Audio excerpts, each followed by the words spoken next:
J'ai fait en sorte que mon oncle soit banni de la famille pour ce qu'il a fait, et je le referai. Le téléphone m'a réveillé à 6 heures du matin et j'ai su que quelque chose n'allait pas avant même de répondre. Le nom de ma mère, Isaline, illuminait l'écran et quand j'ai décroché, sa voix tremblait tellement que je pouvais à peine la comprendre. « Quelqu'un a volé l'épargne retraite », a-t-elle dit. « Chaque centime que ton père et moi avions mis de côté a disparu. » Je me suis assis sur le lit, essayant de donner un sens à ce qu'elle me disait. 30 ans d'économie. Tout leur avenir venait de s'envoler. « Maman, doucement, lui ai-je dit. »« Comment ça, voler ?» Mais elle pleurait déjà trop pour expliquer quoi que ce soit d'autre, alors je lui ai dit que j'étais en route et j'ai enfilé les premiers vêtements que j'ai pu trouver. Le trajet jusqu'au pavillon de mes parents en banlieue a duré environ 20 minutes et j'ai passé chacune d'elles à essayer de comprendre comment une telle chose avait pu se produire. Ce n'étaient pas des gens négligents, ils avaient des mots de passe, des questions de sécurité et tout le nécessaire. Quand je suis entré dans l'allée, j'ai compté 6 autres voitures déjà garées le long de la rue. Toute la famille était arrivée avant moi. J'ai franchi la porte d'entrée et le salon ressemblait à un tribunal où le verdict avait déjà été rendu. Mon frère Cyprien était assis dans un coin, la tête basse, sans regarder personne. Il semblait plus petit, d'une certaine manière, comme s'il essayait de disparaître dans les coussins du canapé.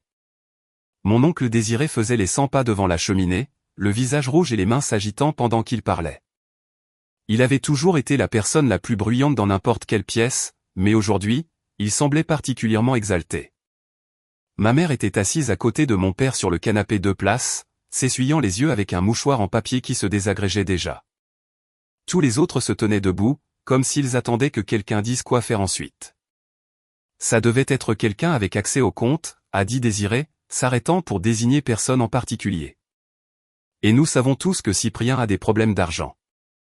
Un silence s'est abattu sur la pièce, ce genre de silence où tout le monde pense la même chose mais personne ne veut le dire à voix haute. J'ai regardé mon frère et il a finalement levé la tête. Ses yeux ont croisé les miens et j'ai pu voir à quel point il était effrayé. Cyprien avait pris quelques mauvaises décisions. Dans sa vingtaine, il s'était un peu endetté. Il avait dû emprunter de l'argent à nos parents plus d'une fois, mais c'était il y a des années. Il allait mieux depuis. Il avait un emploi stable maintenant et son propre appartement. L'idée qu'il volerait nos parents me semblait fausse d'une manière que je ne pouvais pas encore expliquer. Cyprien m'a regardé avec des yeux désespérés. « Je n'ai rien pris », a-t-il dit. Et sa voix s'est brisée sur le dernier mot. « Vous devez me croire. » Personne n'a répondu. Ma mère ne le regardait même pas. Mon père fixait le sol comme s'il pouvait y trouver des réponses. Désiré a croisé les bras et a secoué la tête comme s'il avait déjà tout décidé. Le silence dans cette pièce était plus lourd que tout ce que j'avais ressenti depuis longtemps. « De combien parle-t-on » ai-je demandé. Parce que quelqu'un devait commencer à poser de vraies questions au lieu de simplement lancer des accusations. « Tout » a dit ma mère à voix basse.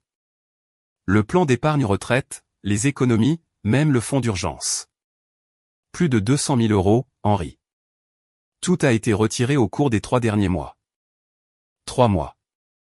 Cela signifiait que quelqu'un le faisait lentement, avec précaution. Quelqu'un qui savait comment éviter de se faire prendre trop vite. Cela ne ressemblait pas du tout à mon frère. Cyprien était beaucoup de choses, mais patient n'en faisait pas partie. S'il avait été assez désespéré pour voler nos parents, il aurait tout pris d'un coup et géré les problèmes plus tard. Ceci semblait différent. Ceci semblait planifié par quelqu'un qui savait exactement ce qu'il faisait. J'ai sorti mon portable et ouvert l'application de la banque. On m'avait ajouté au compte de la famille des années auparavant comme sauvegarde, au cas où quelque chose arriverait à mes parents. À l'époque, cela semblait juste une chose intelligente à faire. Maintenant, j'en étais reconnaissant car cela signifiait que je pouvais voir exactement ce qui s'était passé sans attendre que quelqu'un me le montre. J'ai fait défiler les registres de virements, examinant chacun avec soin. Les montants étaient différents à chaque fois, variant de quelques centaines à plusieurs milliers d'euros, mais ils provenaient tous du même endroit. L'identifiant de l'appareil était listé juste là dans le journal de sécurité et je l'ai reconnu immédiatement car j'avais aidé à le configurer moi-même. Les virements venaient tous de l'ordinateur de l'entreprise, ai-je dit à voix haute. Tout le monde dans la pièce s'est tourné pour me regarder. Celui qui est dans le bureau de Désiré, à l'entreprise familiale.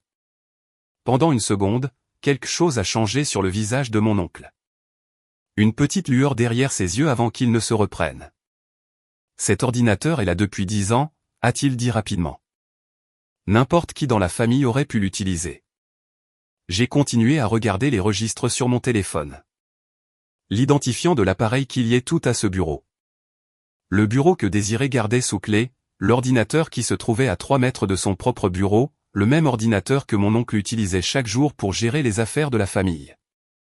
Je n'ai rien dit de plus à ce moment-là, mais j'ai noté mentalement la rapidité avec laquelle il avait pointé du doigt mon frère et les efforts qu'il déployait pour s'assurer que personne ne regarde ailleurs. Au moment où j'ai mentionné le bureau de Désiré, il m'a coupé rapidement. « Tu ne fais que protéger ton petit frère comme tu le fais toujours, » a-t-il dit. Et sa voix avait ce ton raisonnable qui me faisait paraître fou de suggérer quoi que ce soit. « Tu ne peux pas voir la vérité parce que tu es trop proche d'elle. » J'ai regardé autour de moi dans la pièce, cherchant quelqu'un pour me soutenir, mais ma propre mère hochait la tête en accord avec lui, comme si tout ce qu'il disait avait parfaitement du sens. Alors, j'ai gardé ma bouche fermée pour le moment, mais j'ai commencé à mener ma propre enquête. Désiré avait été celui qui poussait le plus pour blâmer Cyprien depuis le début. Cela ne me semblait pas juste. J'ai fait des copies de tout ce que je pouvais trouver sur mon portable avant que quelqu'un ne pense à effacer les preuves. La prochaine réunion de famille était prévue dans 4 jours et j'avais l'intention d'être prêt. Les 4 jours suivants ont semblé les plus longs de ma vie et j'ai passé la plupart d'entre eux au téléphone à essayer de convaincre quelqu'un de ma famille de m'écouter. J'ai commencé par ma tante du côté de ma mère, pensant que peut-être quelqu'un en dehors de l'influence directe de Désiré serait disposé à entendre ce que j'avais à dire. Mais à la seconde où j'ai mentionné l'ordinateur dans son bureau, elle m'a coupé. Désiré a déjà tout expliqué, a-t-elle dit avec un soupir las, comme si j'étais un enfant qui ne pouvait pas accepter l'évidence. Pourquoi continues-tu à défendre Cyprien? J'ai essayé d'expliquer l'identifiant de l'appareil et comment les virements étaient tous liés à cet unique ordinateur, mais cela ne l'intéressait pas. Elle m'a dit que Désiré l'avait appelé la veille et lui avait expliqué toute la situation. Selon lui, Cyprien avait utilisé l'ordinateur du bureau chaque fois qu'il visitait l'entreprise, ce qui n'était même pas vrai, car Cyprien n'avait pas mis les pieds dans ce bâtiment depuis plus d'1 an. Mais ma tante l'a cru parce que Désiré l'avait dit, et cela lui suffisait apparemment. J'ai appelé 3 autres parents ce jour-là et j'ai obtenu la même réponse à chaque fois. Mon oncle du côté de mon père a dit qu'il était désolé pour moi parce que je luttais clairement pour accepter la vérité sur mon propre frère. Ma cousine, qui vivait à 2 villes de distance, m'a dit que Désiré l'avait déjà prévenu que j'appellerais probablement et que j'essaierais d'inventer des histoires pour protéger Cyprien. Le mot prévenu m'est resté en tête car cela signifiait que Désiré ne se défendait pas seulement, il travaillait activement à me faire taire avant même que je puisse ouvrir la bouche. Toutes les conversations se terminaient de la même manière, avec quelqu'un me disant de laisser tomber et d'arrêter d'aggraver les choses pour la famille. À la fin du 2e jour, j'avais l'impression de crier contre un mur qui devenait de plus en plus épais. La réunion de famille était encore dans 2 jours et Désiré avait déjà gagné le débat sans que je sois même dans la pièce. Je suis allé chez mes parents le 3e jour parce que j'avais besoin de voir ma mère en personne. Peut-être que si je pouvais m'asseoir avec elle et lui montrer ce que j'avais trouvé, elle envisagerait au moins que quelque chose clochait. Mais quand je suis arrivé, la maison était de nouveau pleine de monde. Désiré était au centre de l'attention dans la cuisine, discutant avec un groupe de parents de sa peine pour mes parents et de la difficulté de toute cette situation pour tout le monde. Je suis resté dans l'embrasure de la porte, le regardant jouer le rôle du parent inquiet, et cela m'a retourné l'estomac. C'est alors que mon cousin Valentin est apparu à mes côtés. Il avait quelques années de moins que moi, était silencieux la plupart du temps et restait généralement en dehors des drames familiaux. Mais il a attrapé mon coude et m'a tiré dans le couloir arrière où personne d'autre ne pouvait nous entendre. « Je pense que tu as découvert quelque chose » a-t-il murmuré, et ses yeux n'arrêtaient pas de se tourner vers la cuisine comme s'il avait peur que quelqu'un nous surprenne en train de discuter. Mais Désiré a dit à tout le monde que tu es dans le déni. Il dit que tu ne peux pas accepter que Cyprien ait fait ça parce que vous avez toujours été proches. J'ai ressenti une lueur d'espoir pour la première fois depuis des jours. Au moins une personne dans cette famille pouvait voir à travers la comédie. Valentin. Les virements venaient tous de son ordinateur, celui dans son bureau fermé à clé. Comment se fait-il que personne ne pose de questions à ce sujet? Valentin a secoué la tête lentement car il avait réponse à tout. Il a dit aux gens que Cyprien passait parfois au bureau et qu'il avait dû le faire quand personne ne regardait. Et tout le monde le croit parce que c'est Désiré. Il dirige les affaires de la famille depuis 20 ans.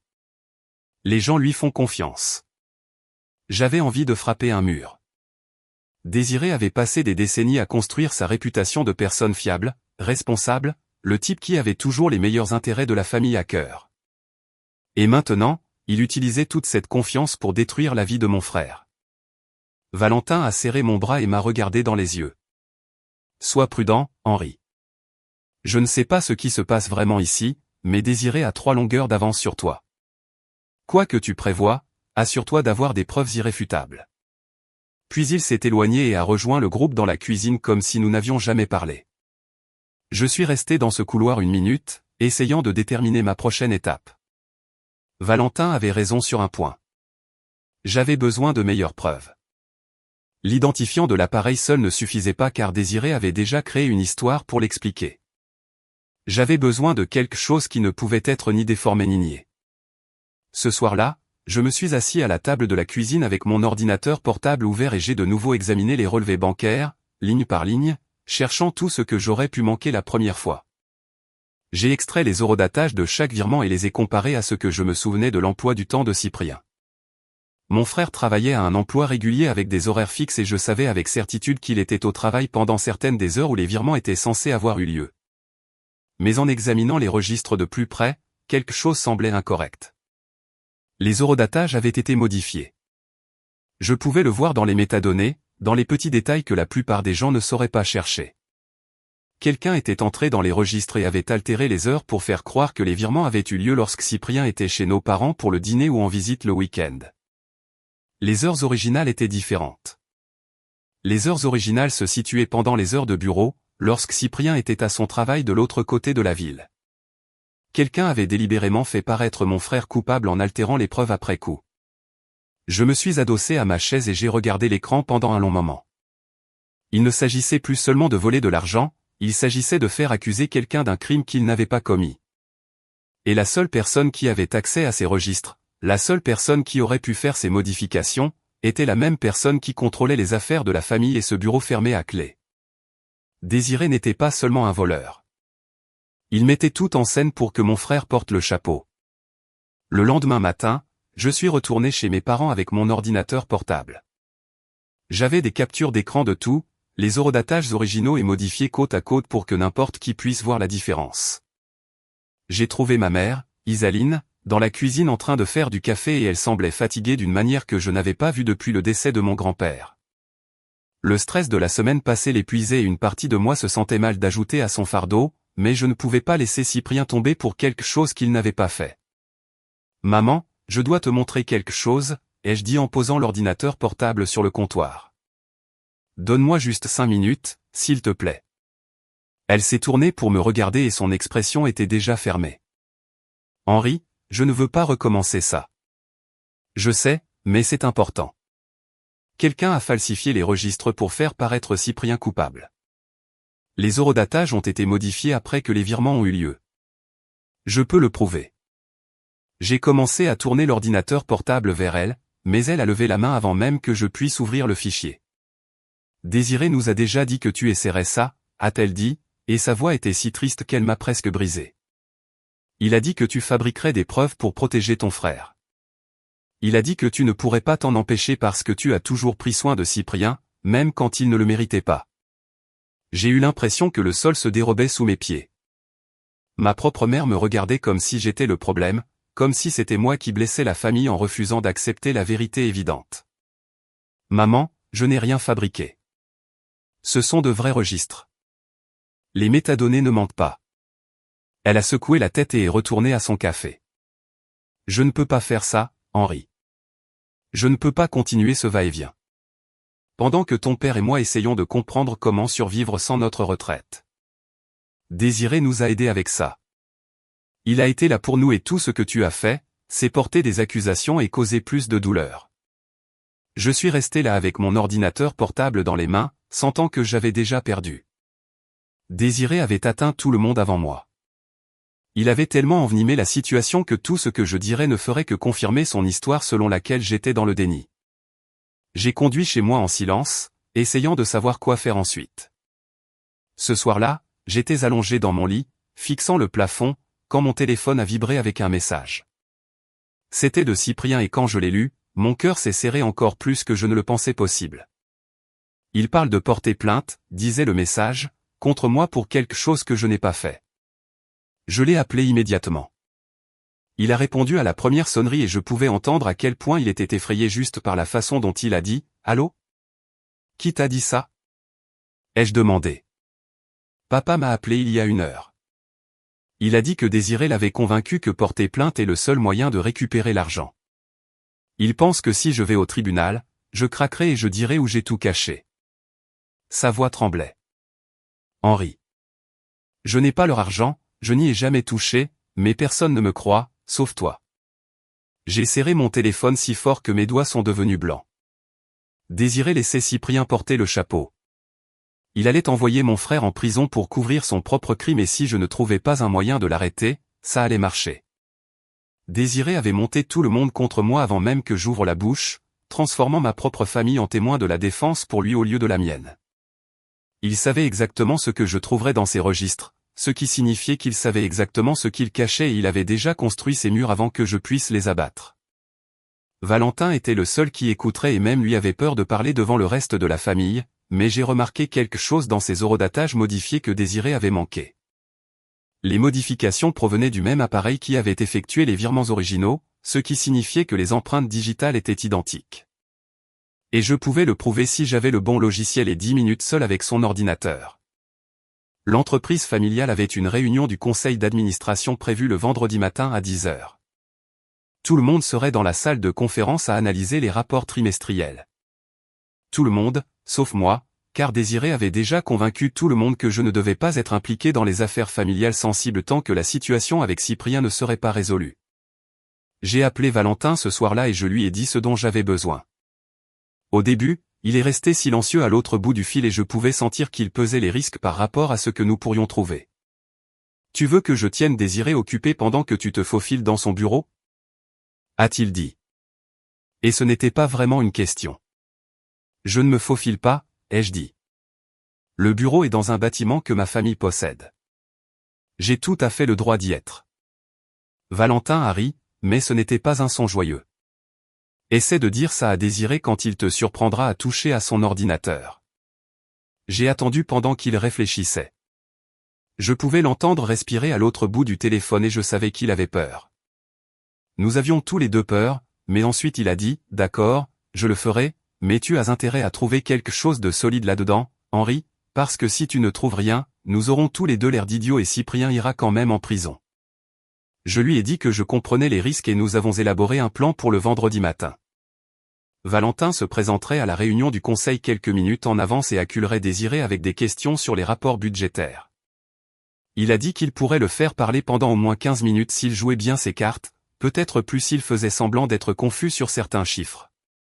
Cela me donnerait assez de temps pour entrer, trouver ce dont j'avais besoin et sortir avant que quelqu'un ne remarque ma présence. La nuit précédant la réunion, j'ai à peine dormi, je n'arrêtais pas de repasser tout ce qui pourrait mal tourner, toutes les façons dont cela pourrait me retomber dessus et aggraver encore les choses pour Cyprien. Mais je n'arrêtais pas non plus de penser à mon frère, assis seul dans son appartement, attendant de savoir si sa propre famille l'enverrait en prison pour un crime qu'il n'avait pas commis. Cette pensée était suffisante pour me pousser à avancer, peu importe ma peur. Le vendredi matin est arrivé trop vite et pas assez vite en même temps. J'ai garé ma voiture 2 rues plus loin pour que personne ne la voie sur le parking. Le bâtiment était un petit complexe de bureaux que mon père et Désiré avaient lancé ensemble il y a près de 25 ans, quand ils étaient jeunes et croyaient encore qu'ils pouvaient construire quelque chose qui durerait des générations.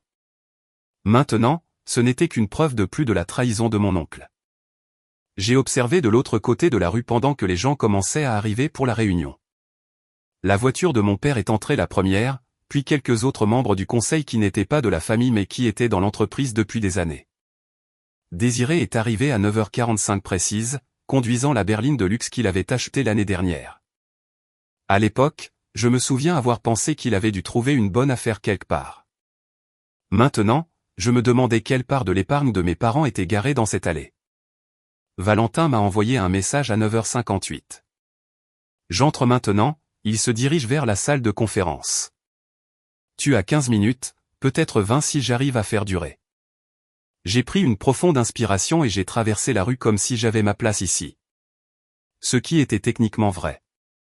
L'entrée de service du bâtiment se trouvait sur le côté, près des poubelles et des places de parking des employés. Je l'avais utilisé 100 fois lorsque je travaillais ici pendant les étés universitaires et le code de la porte n'avait pas changé depuis plus d'une décennie. 4821. Le même code que mon père avait choisi car c'était l'anniversaire de ma mère. Le couloir était vide quand je suis entré. Je pouvais entendre des voix venant de la salle de conférence à l'autre bout du bâtiment, étouffées par la distance et les portes fermées.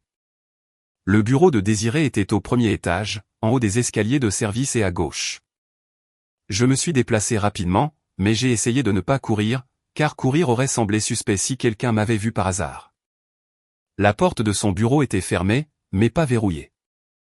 J'ai tourné la poignée et j'ai poussé, m'attendant à moitié à ce qu'une alarme se déclenche ou que quelqu'un me crie dessus depuis le couloir, puis rien ne s'est passé. La pièce était sombre et silencieuse. La lumière du matin filtrait à travers les stores et se posait en rayures sur le grand bureau en bois de Désiré. J'ai fermé la porte derrière moi et je suis allé directement à l'ordinateur. L'écran était sombre, mais quand j'ai bougé la souris, il s'est allumé immédiatement. Pas d'écran de mot de passe, pas de demande de sécurité, juste le bureau de Désiré avec tous ces fichiers et dossiers là, attendant que quelqu'un les regarde. Son arrogance jouait en ma faveur. Il n'avait jamais pensé que quelqu'un vérifierait vraiment parce qu'il avait passé tellement de temps à convaincre tout le monde qu'il n'y avait rien à vérifier. Pourquoi se donner la peine de verrouiller son ordinateur quand on s'est déjà assuré que personne ne se méfie de quoi que ce soit? Je me suis assis dans son fauteuil et j'ai commencé à parcourir les fichiers. La plupart étaient des choses professionnelles normales, des factures, des contrats et des courriels sur les expéditions. Mais il y avait un dossier caché dans un coin de l'écran qui ne correspondait pas aux autres. Il était étiqueté avec une séquence de chiffres et de lettres aléatoires, le genre de choses qui ressemblerait à un fichier système pour quiconque ne saurait pas ce qu'il cherchait. J'ai cliqué dessus et mon souffle s'est bloqué dans ma gorge. Les registres de virements originaux étaient tous là, disposés en lignes organisées avec des dates, des montants et des numéros de compte. Mais ce n'étaient pas les mêmes registres que j'avais vus auparavant. C'étaient les vrais, ceux qui n'avaient pas été modifiés pour faire accuser mon frère, et ils montraient exactement où l'argent était allé. Un compte offshore au nom de Désiré. Il détournait l'argent de mes parents depuis des mois, en prélevant un peu à chaque fois pour que personne ne s'en aperçoive avant qu'il ne soit trop tard. Les montants correspondaient à ce que ma mère m'avait dit qu'il manquait, au centime près. Plus de 200 000 € de la retraite de mes parents se trouvaient sur un compte que mon oncle contrôlait. Je voulais crier, je voulais dévaler les escaliers, traîner Désiré hors de cette salle de conférence et le faire s'expliquer devant tout le monde. Mais je savais que ça ne marcherait pas. J'avais besoin de preuves irréfutables, de preuves que Désiré ne pourrait pas expliquer avec un autre mensonge. J'ai sorti une clé USB de ma poche et je l'ai branchée sur l'ordinateur. Mes mains tremblaient tellement que j'ai failli la laisser tomber 2 fois. Les fichiers étaient volumineux et le transfert semblait prendre une éternité, chaque seconde s'étirant pendant que je regardais la barre de progression ramper sur l'écran. 70%. 80%. 90%. Je n'arrêtais pas de regarder la porte, m'attendant à ce qu'elle s'ouvre à tout moment. Puis j'ai entendu des pas dans le couloir, des pas lourds se déplaçant rapidement, se rapprochant. Mon cœur a commencé à battre si fort que je pouvais le sentir dans mes oreilles. La barre de progression a atteint 95%, les pas se sont arrêtés juste devant la porte. J'ai arraché la clé USB de l'ordinateur et l'ai fourrée dans ma poche juste au moment où la voix de Désiré a retenti à travers la porte. Qui a laissé mon bureau déverrouillé? A-t-il dit, et il semblait irrité plutôt que méfiant, comme si ce n'était qu'un autre petit problème dans sa journée parfaite. J'ai entendu la poignée commencer à tourner. Je me suis déplacé plus vite que jamais dans ma vie, traversant la pièce en 3 pas et passant par la porte arrière qui menait aux escaliers de secours. La porte s'est refermée derrière moi juste au moment où j'ai entendu Désiré entrer dans son bureau. Je suis resté sur le palier, le dos pressé contre le mur, essayant de contrôler ma respiration pour qu'il ne m'entende pas. À travers la fine porte, mes jambes semblaient faites d'eau. La clé USB dans ma poche semblait peser 50 kilos. Pendant un long moment, je suis resté là à écouter Désiré se déplacer dans son bureau, ouvrir des tiroirs et fouiller des papiers. Puis je l'ai entendu marmonner quelque chose que je n'ai pas réussi à comprendre, et ses pas se sont éloignés de la porte arrière vers l'avant de la pièce. Je n'ai pas attendu de voir ce qu'il ferait ensuite. J'ai dévalé ces escaliers aussi vite que possible sans faire de bruit et je n'ai pas cessé de bouger jusqu'à ce que je sois de retour dans ma voiture. À 2 rues de là. Mes mains tremblaient encore quand j'ai quitté ma place et que j'ai commencé à rentrer chez moi. J'avais tout ce dont j'avais besoin pour sauver mon frère et détruire mon oncle. La question était de savoir comment utiliser cela sans donner à Désiré une autre chance de retourner l'histoire en sa faveur. Je suis resté assis dans ma voiture avec la preuve qui sauverait mon frère et détruirait mon oncle, mais Désiré avait passé des semaines à me faire passer pour instable. Si je débarquais simplement avec une clé USB, il prétendrait que j'avais tout manigancé. J'avais besoin de témoins qui ne pourraient pas être écartés. J'ai sorti mon téléphone et j'ai appelé Valentin. J'ai tout, ai-je dit quand il a répondu. Mais il faut que ça se passe quelque part où Désiré n'a aucun contrôle. Valentin est resté silencieux un moment. Puis il a dit, où ? J'y ai réfléchi et j'ai réalisé que la réponse était évidente.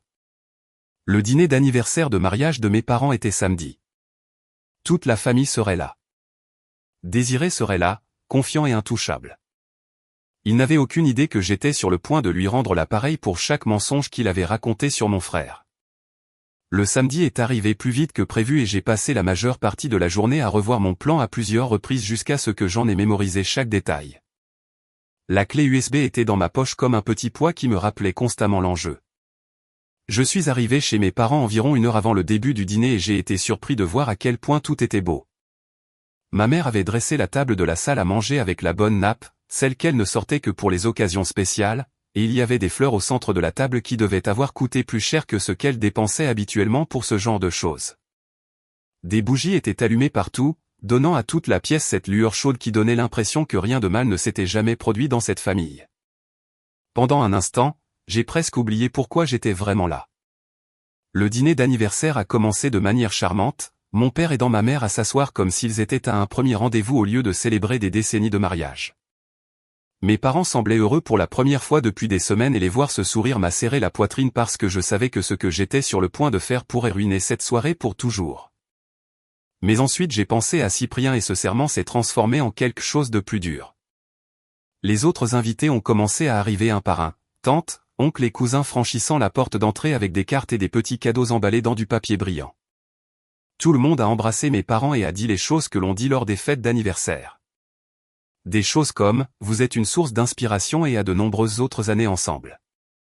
Je suis resté près du fond de la pièce, observant tout le monde entrer, et j'ai remarqué le moment où Désiré a franchi la porte. Il portait un beau costume, plus beau que n'importe qui d'autre, et tenait une bouteille de vin cher qu'il a présentée à ma mère avec un grand sourire. « Pour le couple heureux », a-t-il dit. Et ma mère a vraiment versé une petite larme en le remerciant. J'avais envie de vomir. Valentin a croisé mon regard de l'autre côté de la pièce et m'a fait un petit signe de tête. Il savait ce qui allait arriver. Il était le seul à savoir. J'ai hoché la tête en retour et j'ai essayé de garder mon visage calme, bien que mon cœur battait si vite que je le sentais dans ma gorge. Le dîner lui-même a été servi sous forme de buffet, ce qui m'a surpris car ma mère aimait généralement tout cuisiner elle-même pour les événements familiaux. Mais je pense qu'après tout ce qui s'était passé avec l'argent, elle n'en avait plus l'énergie.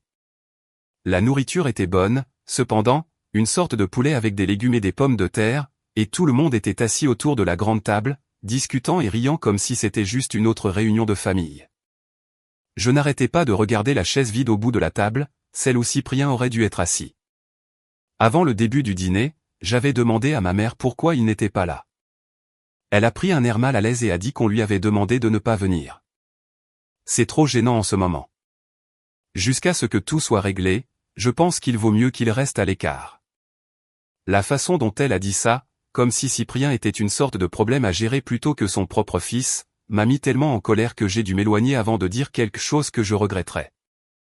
Alors nous étions là, à cette grande et joyeuse célébration familiale, et personne ne parlait même du fait que mon frère était assis seul quelque part, se demandant s'il allait aller en prison pour quelque chose qu'il n'avait pas fait. Désiré était assis en bout de table comme s'il y avait sa place, racontant des histoires et faisant rire tout le monde. Pendant que mes parents lui souriaient comme s'il était la meilleure chose qui soit jamais arrivée à la famille. Au milieu du repas, Désiré s'est levé et a tapé sa fourchette contre son verre de vin pour attirer l'attention de tout le monde. La pièce est devenue silencieuse et tous les yeux se sont tournés vers lui. Il a levé son verre et s'est éclairci la gorge. J'aimerais porter un toast, a-t-il dit, sa voix douce et confiante comme toujours. À la famille, à la confiance et au fait de rester unis quand les temps sont durs. Il a fait une pause et m'a regardé droit dans les yeux en disant la dernière partie. Il y avait quelque chose dans ses yeux qui ressemblait à un défi, comme s'il me mettait au défi de dire quelque chose devant tout le monde. Cette famille a traversé beaucoup de choses dernièrement, a poursuivi Désiré, toujours en me regardant. Mais nous sommes forts, nous restons unis et nous ne laissons rien nous séparer. Tout le monde a levé son verre et a bu. Et ma mère a tendu la main pour serrer celle de Désiré comme s'il venait de dire la plus belle chose qu'elle ait jamais entendue. J'ai pris une petite gorgée de mon vin et j'ai posé le verre sur la table. Mes mains étaient stables, mais mon esprit tournait à plein régime. C'était le moment. C'était le moment que j'attendais. J'ai poussé ma chaise en arrière et je me suis levé. Le son de la chaise raclant contre le sol a semblé trop fort dans la pièce silencieuse. J'ai quelque chose à partager, ai-je dit. Et ma voix est sortie plus forte que ce à quoi je m'attendais. À propos de l'argent disparu. L'atmosphère dans la pièce a changé instantanément. Je pouvais sentir comme un vent froid soufflant par une fenêtre ouverte. Le visage de ma mère s'est affaissé et mon père a baissé les yeux vers son assiette. Certains de mes cousins ont échangé des regards gênés, comme s'ils souhaitaient être n'importe où ailleurs. Mais le sourire de Désiré n'a pas faibli, il s'est même élargi. Il a posé son verre de vin sur la table et m'a regardé avec une expression qui était à la fois pitié et déception, comme si j'étais un petit enfant qui n'arrêtait pas de parler d'un animal mort au dîner de Noël. « Henri » a-t-il dit, et sa voix était douce d'une manière qui me donnait envie de crier. Nous avons déjà abordé ce sujet.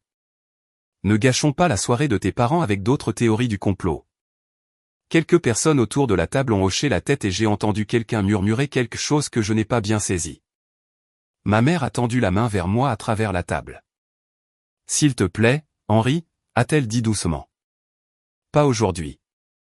Ce doit être une occasion heureuse. » J'ai regardé son visage, la supplication dans ses yeux, et pendant une seconde, j'ai failli me rasseoir.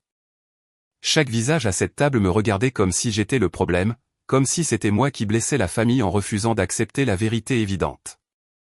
La pièce semblait plus petite qu'il y a une minute et je pouvais sentir le poids du jugement de tout le monde peser sur moi. Désiré souriait toujours si sûr d'avoir gagné avant même de commencer. Il pensait savoir exactement comment cela se terminerait.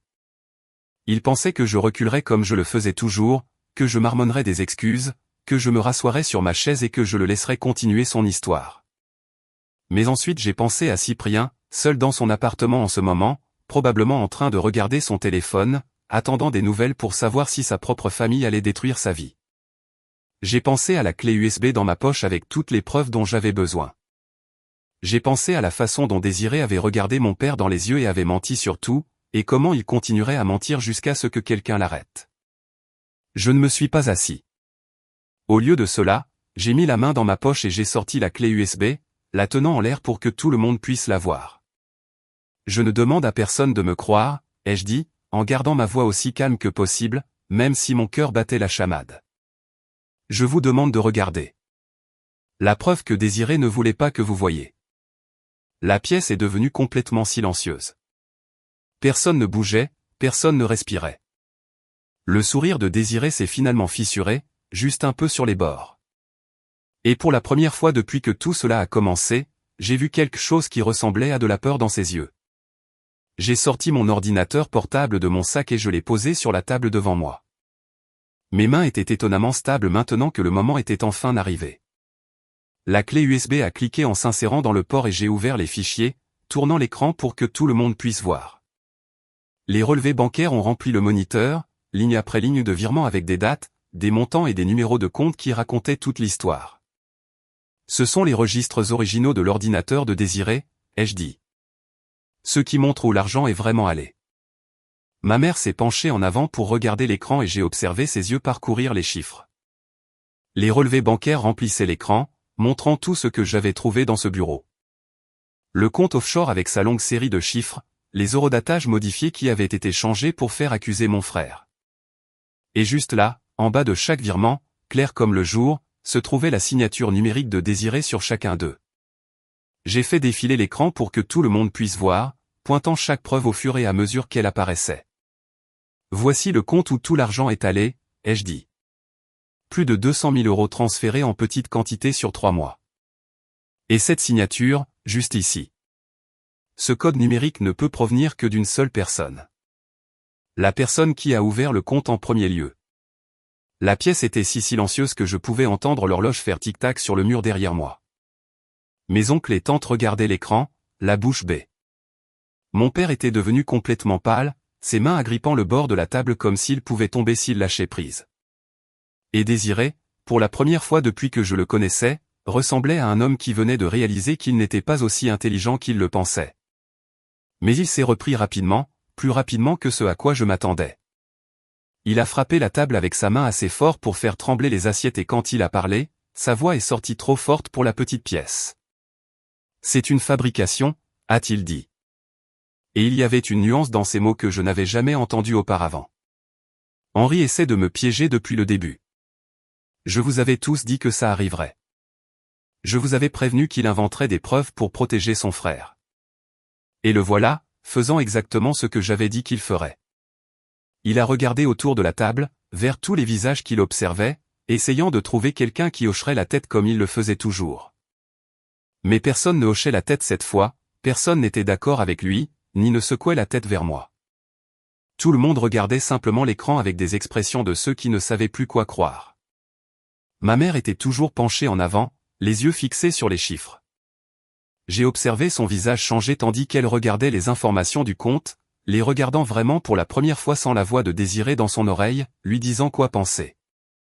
Son front s'est plissé et elle a porté une main à sa bouche comme si elle essayait de retenir quelque chose. Puis elle s'est tournée pour regarder Désiré et sa voix était petite et confuse quand elle a parlé. « C'est ton numéro de compte, Désiré ?» a-t-elle dit, et les mots ont flotté dans l'air comme quelque chose de lourd que personne ne voulait tenir. « Je le reconnais de l'époque où tu nous as aidés à lancer l'entreprise. Tu l'as noté pour moi sur ce petit bloc-notes que je garde dans la cuisine. Je l'ai encore quelque part. » Le visage de Désiré a traversé environ 5 émotions différentes en l'espace de 2 secondes. La surprise, puis la colère. Puis la peur, puis quelque chose qui ressemblait presque à de la panique avant qu'il ne reprenne le contrôle. Il s'est détourné de ma mère et a regardé mon père et je pouvais le voir changer de tactique, essayant de trouver une nouvelle façon de manipuler cela. « Tu vas vraiment croire ça ?» a-t-il dit à mon père. Et maintenant sa voix avait un son blessé, comme s'il était la victime. Après tout ce que j'ai fait pour cette famille, après 20 ans à construire cette entreprise ensemble, à être présent à chaque anniversaire et chaque fête, à aider chaque fois que quelqu'un en avait besoin, tu vas jeter tout ça par la fenêtre parce que Henri a copié quelques fichiers sur une clé USB? Mon père n'a pas répondu immédiatement, il est resté assis à regarder l'écran, puis Désiré, puis de nouveau l'écran. Son visage était difficile à lire, comme s'il avait une conversation entière avec lui-même dans sa tête que personne d'autre ne pouvait entendre. Je pouvais voir à quel point cela le blessait. Découvrir que son propre frère aurait pu faire quelque chose d'aussi terrible, mais je pouvais aussi voir autre chose commencer à grandir derrière ses yeux, quelque chose qui ressemblait beaucoup à la rage que je ressentais depuis des semaines. Le silence s'est prolongé pendant ce qui a semblé une éternité et je commençais à m'inquiéter que les mots de Désiré aient fonctionné, que mon père allait choisir la loyauté familiale plutôt que la vérité qui se trouvait juste devant lui. Mais ensuite Valentin a poussé sa chaise en arrière et s'est levé de table et tout le monde s'est tourné pour le regarder. Mon cousin n'était pas une personne bruyante. Il restait généralement en arrière-plan lors des événements familiaux, écoutant plus qu'il ne parlait, se tenant à l'écart des disputes autant que possible. Alors quand il s'est levé et s'est éclairci la gorge, les gens ont prêté attention d'une manière qu'ils n'auraient peut-être pas fait pour quelqu'un d'autre. Ses mains tremblaient un peu et je pouvais dire à quel point c'était difficile pour lui, mais sa voix était ferme quand il a parlé. « J'étais avec Henri quand il a trouvé ces fichiers, » a dit Valentin, regardant droit vers Désiré avec plus de courage que je ne lui en avais jamais vu. « Sur ton ordinateur, dans ton bureau, à l'entreprise familiale. » Pendant la réunion du conseil d'administration vendredi. Un murmure a parcouru la pièce tandis que les gens commençaient à faire le lien. Les yeux de Désiré se sont agrandis et il a fait un petit pas en arrière de la table, comme si les mots de Valentin l'avaient physiquement poussé. Mon cousin a continué, sa voix devenant plus forte à chaque phrase. Je t'ai occupé dans la salle de conférence pendant que Henri montait. Il n'a rien manigancé, il n'a rien fabriqué, il a juste copié les fichiers qui étaient déjà là, Ce que tu pensais que personne ne chercherait jamais parce que tu avais convaincu tout le monde que Cyprien était coupable. La pièce a éclaté de bruit. Tout le monde a commencé à parler en même temps, posant des questions et exigeant des réponses et regardant d'un côté à l'autre entre Désiré et l'écran de l'ordinateur portable. Ma tante disait quelque chose sur le fait qu'elle avait toujours pensé que Désiré dépensait trop d'argent pour des choses qu'il ne pouvait pas se permettre. Mon oncle, du côté de mon père, répétait « Je n'arrive pas à y croire sans arrêt », comme un disque rayé. Et au milieu de tout cela, Désiré est resté là, ouvrant et fermant la bouche, essayant de trouver les mots qui arrangeraient ça, mais rien ne venait. Je l'ai regardé commencer à s'effondrer et j'ai ressenti un étrange mélange de satisfaction et de tristesse. Une partie de moi espérait avoir tort sur toute cette histoire, qu'il y aurait une explication qui aurait du sens sans détruire notre famille, mais il n'y en avait pas.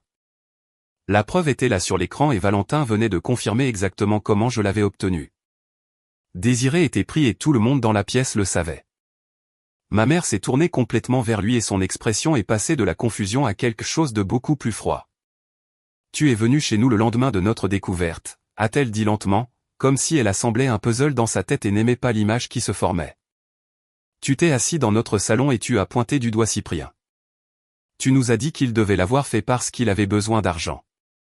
Tu nous as fait croire que notre propre fils était un voleur. » Sa voix s'est brisée sur le dernier mot et mon père a tendu la main pour tenir la sienne. Pendant tout ce temps, a-t-elle poursuivi, pendant que nous parlions de porter plainte contre notre propre fils. Tu savais. Tu savais exactement où était cet argent parce que c'est toi qui l'as pris. Désiré a levé les mains comme s'il essayait d'arrêter la circulation. Écoutez-moi, a-t-il commencé. Mais ma mère n'avait pas fini.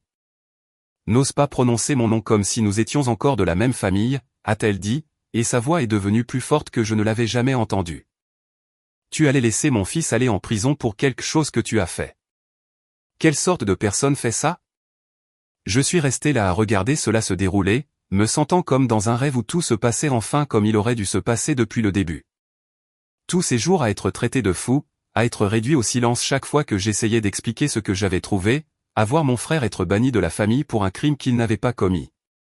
Tout cela valait la peine pour ce moment, pour voir la vérité enfin éclater au grand jour devant tous ceux qui avaient douté de moi. Mon père s'est levé de sa chaise et la pièce est redevenue silencieuse. C'était un grand homme, mon père. Et quand il bougeait, les gens avaient tendance à prêter attention. Il a contourné la table jusqu'à se tenir juste en face de Désiré, assez près pour qu'ils auraient pu se toucher si l'un d'eux avait tendu la main. Les deux frères se sont regardés et je pouvais voir l'histoire passer entre eux. Toutes les réunions d'affaires et les dîners de famille, toutes les fêtes et les anniversaires, toute la confiance que mon père avait placée en cet homme, qui s'est avéré n'être rien de ce qu'il prétendait être. Le visage de Désiré est passé d'irrité à désespéré et je pouvais le voir essayer de trouver quoi dire, quel mot magique pourrait faire disparaître tout cela, mais il n'y avait pas de mot magique, il n'y avait que la vérité sur l'écran de mon ordinateur portable pour que tout le monde la voie. La voix de mon père était calme quand il a finalement parlé, mais elle a résonné dans la pièce silencieuse comme un coup de tonnerre. « Je veux t'entendre le dire, » a-t-il dit. « Je veux t'entendre admettre ce que tu as fait. » La pièce s'est divisée en deux, juste devant moi. Certaines personnes regardaient Désiré avec horreur, comme si elles le voyaient pour la première fois et n'aimaient pas ce qu'elles voyaient. D'autres me regardaient comme si je venais de faire exploser une bombe à une fête d'anniversaire, comme si c'était moi qui avais tout gâché en soulevant ce sujet une nuit si spéciale. Désiré a pris sa veste sur le dossier de la chaise et s'est dirigé vers la porte, se déplaçant rapidement, comme s'il ne pouvait plus supporter d'être dans cette pièce une seconde de plus.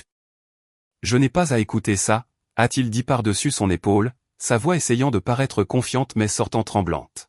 « Quand vous aurez tous retrouvé la raison, vous saurez où me trouver. » Mais avant qu'il ne puisse atteindre la porte d'entrée, mon père s'est déplacé pour lui bloquer le chemin.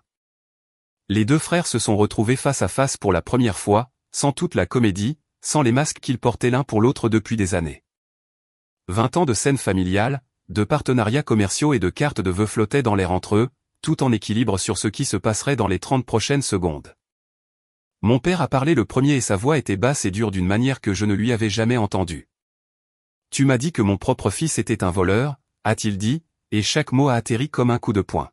« Tu m'as regardé dans les yeux et tu as menti. » Désiré est resté là, fixant mon père, et pendant un instant, il a semblé qu'il pourrait essayer de maintenir la comédie. Il pourrait essayer une fois de plus d'inventer une histoire qui ferait disparaître tout ça, mais alors quelque chose a changé sur son visage. La confiance douce qu'il portait comme une seconde peau depuis aussi longtemps que je me souvienne a tout simplement fondu. Et ce qui restait en dessous était quelque chose de laid, de brut et d'honnête. Peut-être pour la première fois. Ses épaules se sont affaissées et sa mâchoire s'est crispée. Et quand il a de nouveau parlé, sa voix n'était plus douce, elle était amère, en colère et remplie de quelque chose qui sonnait presque comme de la haine.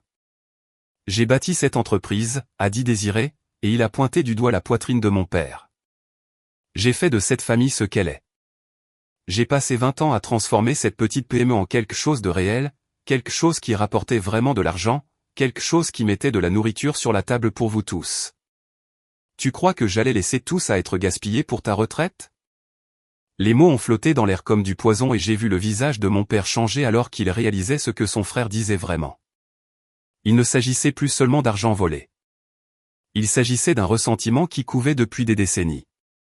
De Désiré sentant qu'il méritait plus que ce qu'il obtenait. De toutes les fois où il souriait lors des scènes familiales tout en haïssant tout le monde autour de lui. Ma mère s'est avancée de l'endroit où elle se tenait près de la table et son visage était pâle, mais ses yeux étaient fermes. Elle semblait plus petite que d'habitude, d'une certaine manière, comme si le poids de ce qui se passait l'avait tassée de quelques centimètres. Mais sa voix était claire quand elle a parlé, même si ce n'était guère plus qu'un murmure. « Tu nous as volés » a-t-elle dit. Et il n'y avait pas de colère dans son ton, juste quelque chose de profond et de triste qui était presque pire. « Et tu allais laisser Cyprien aller en prison pour ça. » Elle a dit le nom de mon frère comme si ça lui faisait mal à la bouche de former le mot. Et j'ai pensé à toutes les fois au cours des dernières semaines où elle avait refusé de regarder Cyprien, où elle avait cru le pire de son propre fils parce que Désiré lui avait dit de le faire. Toute cette douleur, toute cette confiance brisée entre une mère et son fils, et tout cela à cause de l'homme qui se tenait devant nous maintenant. Désiré s'est tourné pour faire face à ma mère et il n'y avait aucune excuse dans son expression. Pas de culpabilité, pas de honte, juste un calcul froid, comme s'il essayait encore de trouver un moyen de s'en sortir, même si tout le monde dans la pièce avait vu la preuve. Cyprien est faible, a-t-il dit, et les mots sont sortis plats et pratiques, comme s'il expliquait quelque chose d'évident à un enfant qui n'arrivait pas à comprendre les mathématiques de base. Il aurait survécu à la prison. Il est jeune, il serait sorti un jour et aurait continué sa vie. Mais si les gens découvraient le compte, s'ils voyaient où l'argent était vraiment allé, l'entreprise s'effondrerait, tout le monde perdrait tout. Il a regardé autour de la pièce, vers tous les visages qui le fixaient, et pendant une seconde, j'ai cru voir quelque chose comme une croyance sincère dans ses yeux, comme s'il croyait vraiment que ce qu'il disait avait du sens. Comme s'il croyait honnêtement qu'envoyer mon frère en prison était le choix raisonnable, le choix intelligent, celui qui protégeait la famille. Mieux que de dire la vérité ne pourrait jamais le faire. J'essayais de nous sauver, a poursuivi Désiré, et sa voix est devenue plus forte comme s'il essayait de se convaincre lui-même autant que n'importe qui d'autre. Nous tous, l'entreprise, les emplois, tout ce que nous avons construit ensemble. Si cet argent était révélé, si les gens voyaient le trou dans les comptes, les investisseurs auraient fui, les clients seraient partis, tout se serait effondré et tout le monde dans cette pièce aurait perdu son revenu, sa sécurité, tout ce sur quoi il compte. J'ai fait un choix difficile, j'ai fait ce qui devait être fait. Le silence qui a suivi était lourd et dense et je pouvais voir les gens autour de la pièce essayer de traiter ce qu'ils entendaient. Mon oncle admettait essentiellement tout, mais il le faisait d'une manière qui le faisait paraître comme le héros de sa propre histoire, comme si voler 200 000 € à son propre frère et faire accuser son neveu du crime n'était que du bon sens commercial. Je n'en pouvais plus. Je me suis avancé jusqu'à me tenir à côté de mon père, face à Désiré. Mes mains tremblaient un peu, mais ma voix est sortie ferme et je me suis assuré de le regarder droit dans les yeux quand j'ai parlé. Tu n'as pas fait ça pour protéger la famille, ai-je dit. Tu l'as fait parce que tu avais peur de te faire prendre. La bouche de Désiré s'est ouverte comme s'il allait argumenter, mais j'ai continué avant qu'il ne puisse dire un mot. Tu détournes des fonds de l'entreprise depuis des années, n'est-ce pas? La berline de luxe, les costumes chers, toutes ces vacances que tu as prises et que personne d'autre ne pouvait se permettre. Cet argent devait venir de quelque part et quand les montants sont devenus assez importants pour que quelqu'un puisse le remarquer, tu as paniqué. Tu avais besoin d'un moyen de couvrir tes traces. Et Cyprien était la cible la plus facile, parce que tu avais déjà passé des années à faire penser à tout le monde qu'il était irresponsable. Je pouvais voir la vérité de cela se refléter sur les visages autour de la pièce. Les yeux de ma tante se sont agrandis et elle a regardé l'écran de l'ordinateur portable qui montrait encore tous ses relevés bancaires. Ma cousine, qui vivait à 2 villes de distance, a mis sa main sur sa bouche comme si elle allait vomir. Même Valentin, qui connaissait déjà la plupart de tout ça, semblait choqué d'entendre tout exposé si clairement. Le visage de Désiré était devenu rouge et je pouvais voir une veine pulser sur son front. Il a regardé autour de la pièce, vers tous ces visages qui lui avaient fait confiance pendant si longtemps, qui avaient hoché la tête à chaque mensonge qu'il avait raconté, qui s'étaient retournés contre Cyprien sur sa seule parole, et maintenant ces mêmes visages le regardaient comme s'ils ne savaient même pas qui il était. « Vous ne comprenez pas » a-t-il dit, mais sa voix avait perdu toute sa puissance. Il semblait désespéré maintenant, petit et effrayé d'une manière que je n'avais jamais vue auparavant. Aucun de vous ne comprend ce qu'il faut pour faire fonctionner quelque chose comme ça. La pression, la responsabilité, tout le monde qui dépend de vous pour prendre les bonnes décisions. J'ai tout donné à cette famille, tout. Et c'est comme ça que vous me remerciez. Mon père n'avait pas bougé depuis que Désiré avait commencé à parler. Il est resté là comme un mur, bloquant le chemin vers la porte, ses bras croisés sur sa poitrine et son visage de pierre. J'avais déjà vu mon père en colère, mais c'était différent. C'était quelque chose de plus profond que la rage. C'était le regard d'un homme qui venait de voir tout ce qu'il croyait de son propre frère se transformer en cendres juste devant lui. « Tu as tout donné » a répété mon père lentement, et sa voix était si froide qu'elle m'a fait frissonner, même si ce n'était pas à moi qu'il parlait. « Tu as pris notre retraite, tu as essayé de détruire notre fils, tu nous as menti en face pendant des mois pendant que nous pleurions jusqu'à nous endormir, nous demandant comment nous allions survivre. Et tu appelles ça donner ?» Désiré a fait un pas en arrière, heurtant le bord de la table à manger. Quelques assiettes ont tremblé et un verre de vin s'est renversé, répandant du rouge sur la belle nappe blanche de ma mère comme du sang s'étalant dans la neige. Il a regardé autour de la pièce une fois de plus, cherchant quelqu'un, n'importe qui pourrait encore être de son côté, mais il n'y avait personne. Chaque visage dans cette pièce s'était fermé contre lui. Même les parents qui étaient d'accord avec lui il y a à peine une heure détournaient le regard maintenant, incapables de croiser ses yeux, honteux d'avoir cru à ses mensonges. « Ce n'est pas juste » a dit Désiré, et sa voix s'est brisée sur le dernier mot. « Je suis ton frère. Nous avons construit cette entreprise ensemble. Tu ne peux pas simplement jeter tout ce que nous avons à cause d'un peu d'argent. » Ma mère a fait un bruit qui ressemblait presque à un rire, mais il n'y avait aucun humour dedans. « Un peu d'argent » a-t-elle répété. « Notre avenir entier, notre retraite. 30 ans à économiser chaque centime que nous pouvions pour ne pas avoir à nous inquiéter quand nous serions vieux. Tu appelles ça un peu d'argent ? » Elle a secoué la tête lentement et quand elle a de nouveau regardé Désiré, il ne restait plus rien dans ses yeux que de l'épuisement et du dégoût. « Je t'ai fait confiance. Je t'ai défendu auprès de Henri quand il a essayé de me dire la vérité. J'ai choisi de te croire plutôt que mon propre fils, plutôt que mes propres instincts, parce que je pensais savoir qui tu étais. Je pensais que tu étais de la famille. » Le mot « famille » a semblé frapper Désiré plus fort que tout ce qui avait été dit.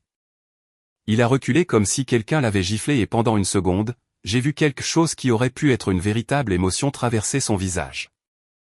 Du regret peut-être, ou de la honte, ou juste la douleur d'être enfin vu tel qu'il était vraiment après tant d'années à se cacher derrière un masque.